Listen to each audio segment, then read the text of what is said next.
আসসালামু আলাইকুম এভরিওয়ান, কেমন আছেন সবাই? আশা করছি অনেক ভালো।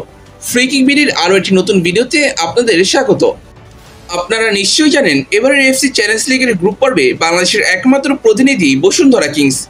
এবারের আসলে নিজেদের প্রথম ম্যাচ খেলার অপেক্ষায় রয়েছে ক্লাবটি। আজকের ভিডিওতে বসুন্ধরা কিংস বনাম আল শিবের মধ্যকার ম্যাচটি নিয়ে বিস্তারিত আলোচনা করব। আগামীকাল অর্থাৎ 25শে অক্টোবর ওমানের আল শিবের বিপক্ষে মাঠে নামবে বসুন্ধরা কিংস। কুয়েতের জাবের আল মোবারক স্টেডিয়ামে বাংলাদেশ সময়ে সন্ধ্যা 7টায় শুরু হবে ম্যাচ। টি স্পোর্টসে সরাসরি ম্যাচটি দেখানোর কথা রয়েছে। এবার বসুন্ধরা কিংসের বর্তমান স্কোয়াড ও সম্ভাব্য ট্যাকটিক্স নিয়ে আলোচনা করা যাক। এবারের এফসি চ্যালেঞ্জ লিগের প্লে অফের আগে পর্যাপ্ত প্রস্তুতি নিতে পারেনি বসুন্ধরা কিংস। সঙ্গে দলের অভ্যন্তরীণ সমস্যায় কিছুটা ব্যাকফুটে থেকেই মাঠে নেমেছিল দলটি। তবে সিরিয়ান ক্লাব আল কারামাকে 1-0 গোলে হারিয়ে জায়গা করে নিয়েছে গ্রুপ পর্বে। এরপর ঘরোয়া ফুটবলে এসে জিতে নেয় চ্যালেঞ্জ কাপের শিরোপা। লিগে টানা 2 ম্যাচ খেলে 1 ড্র এবং 1 জয় পায় বসুন্ধরা। এর আগে ফেডারেশন কাপের প্রথম ম্যাচ করেছে ড্র। এর মাঝে তারেক কাজের চুক্তি বাতিলের ঘোষণা আলোচনার জন্ম দিয়েছে। নিয়মিত বেতন না পাওয়ায় কিংসের সঙ্গে চুক্তি বাতিল করেছেন তারেক কাজী। মাঠের বাইরের এইসব বিষয় একপাশে রেখে মাঠের খেলায় মনোযোগ দিতে চাচ্ছে মারিও গোমেজের শিষ্যরা। অভিজ্ঞ এই কোচ বেশিরভাগ সময় 4-4-2 ফরমেশন ব্যবহার করে থাকেন। সেক্ষেত্রে গোলপোস্টে মেহেদী হাসান শ্রাবণের খেলা অনেকটাই নিশ্চিত। সেন্টার ব্যাক পজিশনে দেখা যেতে পারে অধিনায়ক তপু বর্মন ও এমানুয়েল টনিকে। রাইট ব্যাক ও লেফট ব্যাক পজিশনে তাজউদ্দিন এবং সাদউদ্দিনের খেলার সম্ভাবনা সবচেয়ে বেশি। মাঝ মাঠে মোহাম্মদ হৃদয়ের সঙ্গে দেখা যেতে পারে রাফায়েল অগস্টোকে। তাদের সঙ্গে লেফট মিডফিল্ডে ফয়সাল আহমেদ ফাহিম এবং রাইট মিডফিল্ডে দেখা যেতে পারে রাকিব হোসেনকে। আর আক্রমণ ভাগে খেলানো হতে পারে ইমানুয়েল সানডে এবং ডরিয়ল্টন গোমেজকে। এছাড়া দলে কিউবা মিচেল, নাবিব নওয়াজীবন, মুজিবুর রহমান জনি, সোহেল রানা, রিমন হোসেন, তানভীর হোসেনরা বিকল্প হিসেবে রয়েছেন। ফর্টিস এফসি থেকে লোনে আসা পা ওমর, ইসা জাল্লো, অনুকাচি, ওকাফোরকে ব্যবহার করার সুযোগও রয়েছে। গেল কয়েক বছরে এফসিতে বাংলাদেশের পতাকা বহন করছে বসুন্ধরা কিংস। তবে এখন পর্যন্ত প্রত্যাশিত সাফল্য পায়নি দলটি। 3 বারের চেষ্টায় একবারও পেরোতে পারেনি গ্রুপ পর্বের বাধা।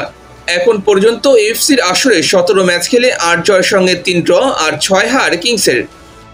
গত বছর এফসি চ্যালেঞ্জ লিগে 3 ম্যাচেই হেরে গ্রুপের তলানিতে থেকে বিদায় নিয়েছিল দলটি। এর আগের মৌসুমে এফসি কাপে গ্রুপ চ্যাম্পিয়ন হওয়ার খুব কাছে ছিল বসুন্ধরা। ড্র করলেই গ্রুপ চ্যাম্পিয়ন এমন সমীকরণের শেষ ম্যাচে নকআউট পর্বে খেলার সুযোগ হাতছাড়া করেছিল দলটি। এই ম্যাচে গোল স্কোরিংয়ে বসুন্ধরা কিংসের বড় ভরসা ডরিয়ল্টন গোমেজ। ঘরোয়া ফুটবলের শেষ 3 ম্যাচেই গোলের দেখা পেয়েছেন তিনি। বসুন্ধরা কিংসের হয়ে এফসি কাপে 6 ম্যাচে 3টি করে গোল এবং অ্যাসিস্ট পেয়েছেন এই ফুটবলার।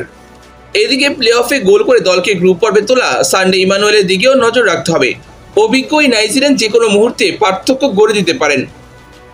অন্যদিকে লোকালদের মধ্যে নজর থাকবে রাকিব হোসেনের দিকে। রাইট উইংয়ে বরাবরই দুর্দান্ত পারফরমেন্স উপহার দিয়েছেন এই ফুটবলার।